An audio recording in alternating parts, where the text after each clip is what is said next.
Creo que la creencia principal que se tiene sobre los dibujantes, o sobre los artistas en general, y sobre todo sobre aquellos que se desempeñan bien en su disciplina, es que nacieron con una especie de talento especial para lo que hacen. Una bendición. Como si los hubiera bautizado Jesús con la punta del pito. Pero no creo hablar solo por mí cuando digo que la mayoría de personas que dibujan, aunque sea un poquito, saben que no tiene nada que ver con un superpoder especial.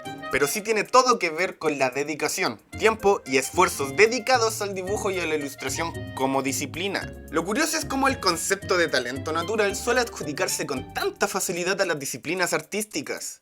Mi hipótesis indica que las redes sociales alimentan mucho esto.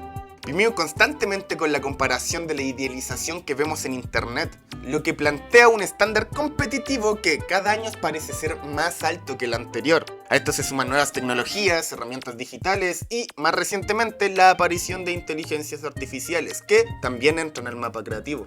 Y aunque los espacios donde un artista visual puede ejercer profesionalmente existen, sí son difíciles de alcanzar. Bienvenidos a un nuevo video, ya saben que soy Cájaro y este video es un formato bastante distinto al tutorial habitual. Voy a hablar sobre el eje principal de este canal y de mi vida, el dibujo. El otro día estaba por YouTube y me encontré un video de un ilustrador y creador de contenido que probablemente muchos conozcan, Not Pereira. Viejo sabroso. En este video hablaba sobre si vale la pena dibujar o no, o más específicamente, si vale la pena estudiar una carrera artística. Yo soy una persona que lleva 4 años estudiando ilustración en una carrera formal y varios años más aprendiendo por mi cuenta. De hecho, la mayoría de las cosas que he ido aprendiendo siguen siendo de forma autodidacta, pero estudiar ilustración como carrera me ha dado una gran ayuda para entrar en un contexto de aprendizaje. Y todo esto me hizo pensar mucho el otro día cuando encontré el video de Not. La verdad es que yo siempre he sido una persona relativamente positiva e idealista. Siempre me he proyectado trabajando en algo relacionado con el arte. Desde bastante joven tuve esa idea media romántica de querer dedicarme a esto. Entonces ver este video no fue tanto un momento de descubrimiento. No fue como si de repente Dios me dijera algo que nunca había escuchado antes. Oh, Cájaro, ¿Dios? tengo un mensaje para ti. Chúpalo. Qué absurdo. Todos sabemos que vivir del arte es difícil, pero el video de Not me ayudó a dimensionar algunos matices sobre la dificultad de lo que implica aprender a dibujar. Me llevó a acompañar esas ideas con algunas reflexiones personales sobre algo que está en la base de todo esto. Aprender. Porque si empezamos desde lo más básico, desde el dibujo como disciplina, ya podemos encontrar algo bastante interesante. El dibujo no es una habilidad única, es un grupo de habilidades que trabajan en conjunto en la misma disciplina. Es como un árbol de habilidades, muy grande. Cuando empecé a hacer este canal de YouTube y a pensar profundamente cómo explicar el dibujo, en base a los tutoriales y el contenido que quiero hacer, me di cuenta de que la cantidad de cosas que se puede aprender dentro de la ilustración es estúpidamente extensa. Les voy a dar un ejemplo práctico para que entiendan. Imagina, un día te levantas, cero experiencia encima, simplemente quieres aprender a dibujar.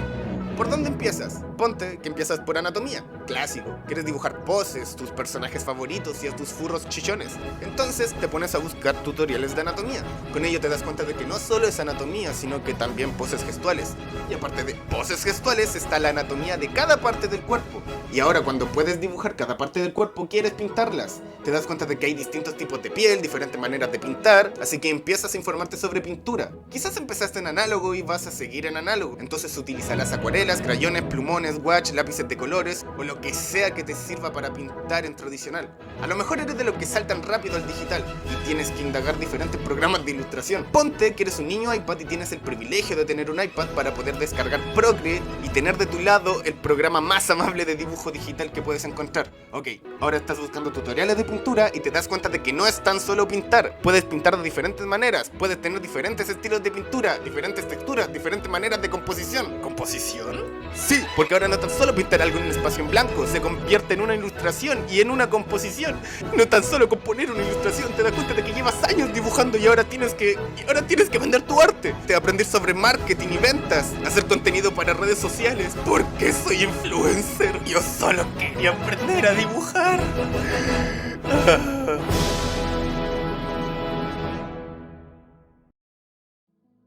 Cuando ya llegas a este punto, ya no es solo tú contra ti. Eres tú contra la industria y tú contra la competencia. Porque este mundo es tan competitivo como exigente. Vas a estar compitiendo contra grandes profesionales y gente como tú que está buscando un espacio en este mundo digital, el cual ni siquiera nosotros sabemos qué quiere de nosotros. Dibujar es difícil. Hay personas que todo esto se les facilitará más que a otras, porque siendo justos, el talento natural sí existe. Hay ciertas predisposiciones genéticas que pueden hacer que algunas personas tengan mayor facilidad para ciertas cosas. Nuestro cerebro puede adaptarse mejor o peor dependiendo del contexto y de las circunstancias que nos rodean. Pero incluso si aceptamos que ese talento natural existe, la realidad es que solo representa una parte del proceso. Existe un porcentaje mucho mayor que depende de nosotros. Un porcentaje que de hecho podemos moldear, especialmente durante la infancia, pero también durante toda la vida. Porque hay algo muy importante que pasamos por alto. El cerebro puede aprender.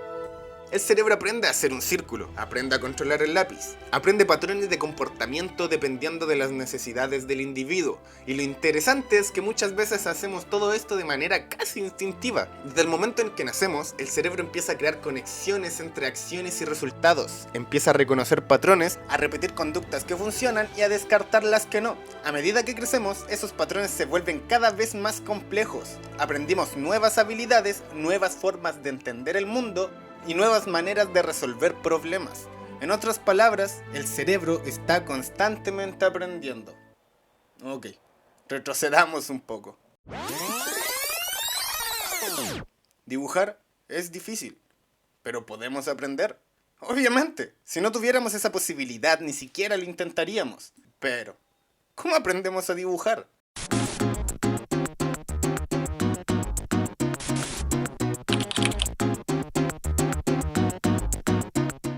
Él es Dao Tron Lee, o Dao Lee, como se tiene en su canal de YouTube. Dao Lee es un ilustrador digital contemporáneo conocido principalmente dentro de la comunidad online, más que en un circuito tradicional del arte. Su canal de YouTube es una biblioteca de conocimiento para quienes disfrutan la pintura digital. Y... ¡un momento! ¿Finger painting? Este sujeto tiene obras increíbles dibujadas en el celular con los dedos. ¡Te escupen la cara aún! Si yo puedo, tú también puedes. Y sí, si él pudo, ¿por qué tú no podrías? Si entramos a su ArtStation, podemos encontrar gran parte de su recorrido. ¿Cuántos años creen que hay de diferencia entre esta obra y esta? 10 añitos. 10 años de práctica, de aprendizaje y de dedicación a la pintura digital.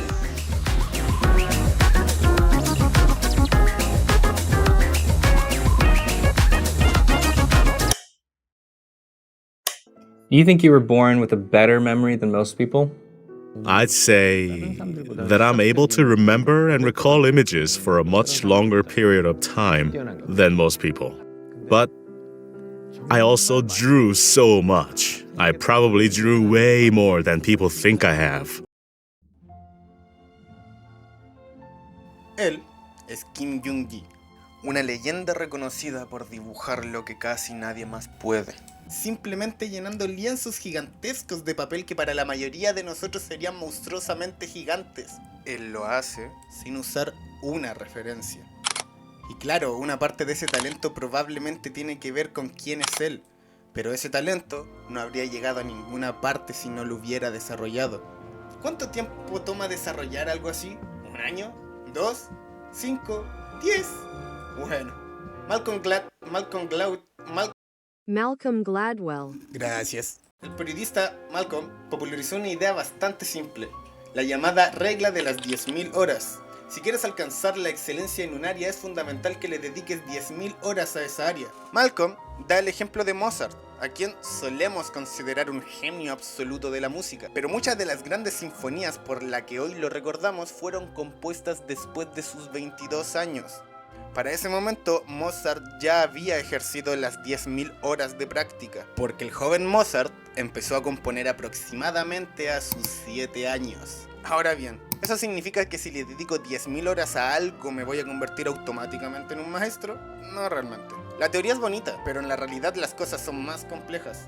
Muchos estudios posteriores han demostrado que el desarrollo de una habilidad depende de muchos factores: la predisposición genética, la edad, las facultades individuales y, sobre todo, el entorno.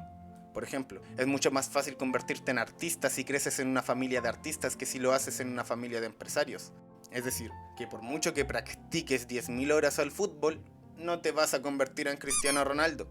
Entonces, ¿dejamos de dibujar? ¿Dejamos de intentar de aprender cosas difíciles? Aquí vamos de nuevo. Dibujar es difícil. Y las 10.000 horas no son suficientes. Pero sí son necesarias. Porque puedes llegar a ser un gran artista después de dedicarle miles de horas al arte, pero es muy difícil, por no decir imposible, llegar a hacerlo sin dedicarle tiempo en absoluto. Y tú, espectador, ¿por qué estás eligiendo esto? No me refiero al video, sino a ser artista. Nadie nos está obligando. Nadie nos obliga a estudiar una disciplina que mucha gente considera incierta o difícil. Y sin embargo, aquí estamos. Lo estamos eligiendo. Pero, ¿por qué?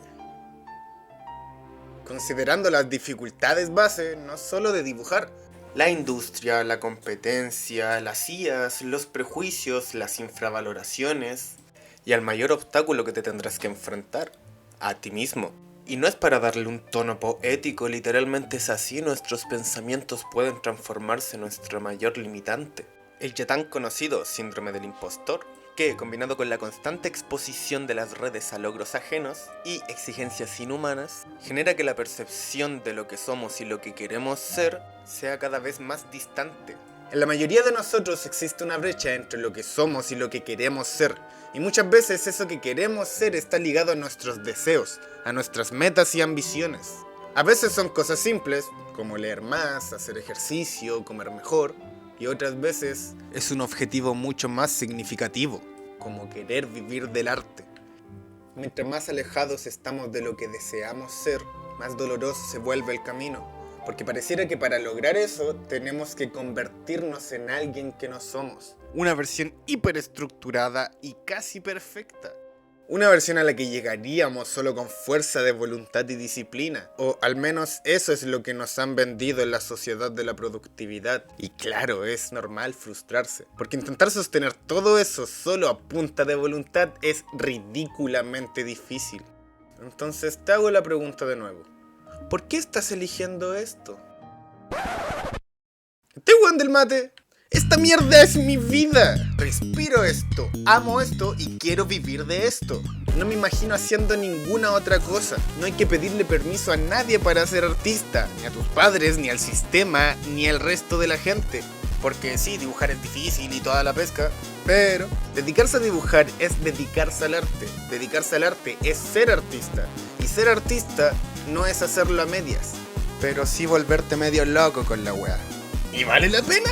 No lo sé, solo sé que hay que ser obsesivo, intentarlo 1000 veces, fallar 1000 veces, levantarse 1000 veces, porque ¿desde cuándo? Ser artista no tiene que ver con la disciplina hacia tu arte y con ser un loco de tu arte, un obseso de tu arte y romper las normas del arte. La gente piensa que Van Gogh solo pintó un cuadro de girasoles, pintó como 800. Claro. Era un obseso. O Francis Bacon con el cuadro de Inocencio X de Velázquez, que creo que pintó 80.000 secuencias. Los artistas de cine, Francis Ford Coppola para grabar Apocalipsis Now hipotecó su casa, estuvo en cada detalle. El arte no solo es estar inspirado. Argentina fue tu Inter en México una vez en toda la vida. ¿Estás esto, campeón? Mirá lo que hago, déjame hacer esta acción. Miren cómo estoy grabando al segundón. Saco a Chuti, luces, cámara de dirección, a la mierda. Lucas Arrazabal, a.k.a. Lerrix, es un freestyler argentino, campeón internacional, campeón de su propia liga de FMS y también de Red Bull. Es un apasionado de su disciplina y más allá de un gran freestyler, es un gran artista. El freestyle de hecho es una disciplina que a mí me encanta, la consumo, la practico y he rescatado muchísimo de ahí, no solo como alguien que improvisa, sino como persona. Lo que acabas de escuchar puede parecer ajeno a la ilustración, pero no es ajeno al arte. Para nada. Es sobre lo que significa realmente tomarse en serio lo que haces y responsabilizarte de tu arte. Entender que la obsesión es, a mi parecer, un requisito para ser un buen artista. Si estás dispuesto a seguir con ello, siendo consciente de lo que significa tomar este camino, felicidades, ya decidiste ser artista.